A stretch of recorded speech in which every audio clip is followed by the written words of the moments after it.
Hi, I'm Chilton Webb, and this is Glycon. Glycon is a motion capture platform that allows you to use your VR headset and equipment to perform motion capture for video games and movies and stuff. I'm going to walk you through some basic setup stuff. This applies to using SteamVR, SteamVR in general. It isn't just Glycon. This actually applies to using it with Unreal or Unity and a few other things. These are just general setup concepts. One of the questions I get asked a lot is, can I use an Oculus Quest link? An Oculus Quest link with Vive trackers? Yes. You can't use an Oculus Quest with the Vive trackers yet. I have a solution for that. It's on the way. But you have to have the link cable. The irony is, at that point, you are connected to your computer, and the Quest is normally wireless, but because of the link, you have an actual cable. The trackers are wireless. But you can actually do it if you want to get foot tracking with your Oculus Quest link. Absolutely. Right now I'm wearing a HTC Vive headset. I have the Oculus, I have the index controllers, and I have the foot trackers down here. As you can see, my feet are not moving because I haven't calibrated those yet. And I also have, and this is a question I get asked a lot, can I use one of these, what do you call this? This is the Vive Wand with the rest of the setup. Yes, you can. Let me show you how that works. So one of the key things to understand is when you get this Vive Wand, you need to get a little dongle that's basically going to go on your computer. It's going to use this as a trackable device.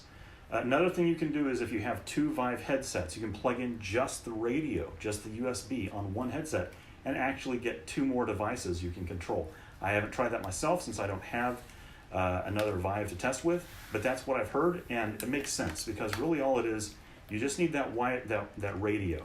And so in this case, I had a tracker that broke, and so I have an extra dongle that is now able to track this controller along with my two foot dongles. Now I have foot controllers. Now I have these two down here, but as you can see in the corner down over here, I've got a little red dot on one of my foot trackers, so I better be quick because I think I'm running out of battery on that sucker.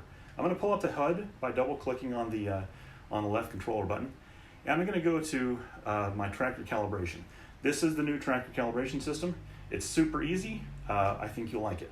We hit the head tracker, and then we want to bring this a little forward, so I'm just going to click and drag in space with my left controller, hit begin head calibration. I'm just going to stare straight ahead. I got my hands out to the side, just want to make sure there's no interference from the hand controllers. As you can see, it took a couple of seconds, and that's it. And now I want to do waist, the waist one. So I want to show you what that looks like here. We have tracker calibration, we have head, waist, and foot. And so we did the head, we just hit that button there, and we did this. And now I'm going to do waist. It's going to look like this.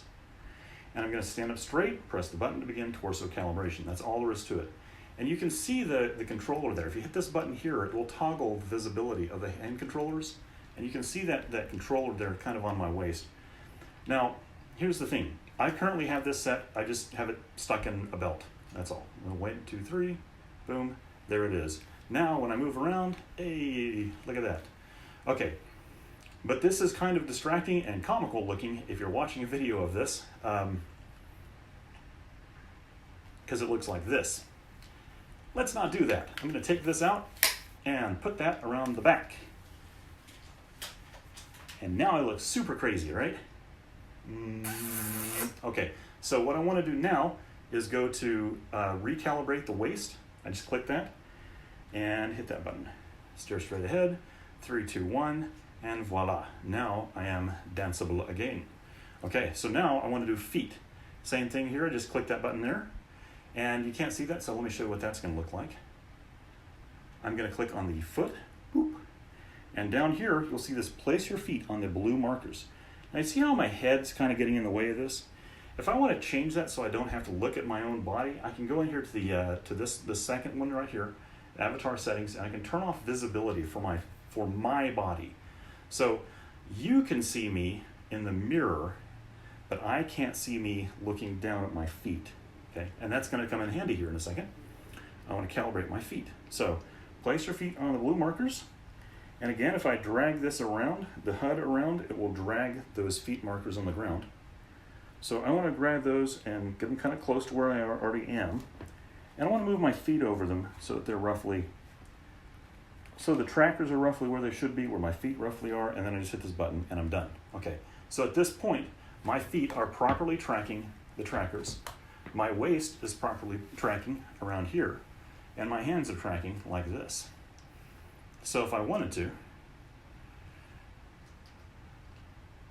I could dance.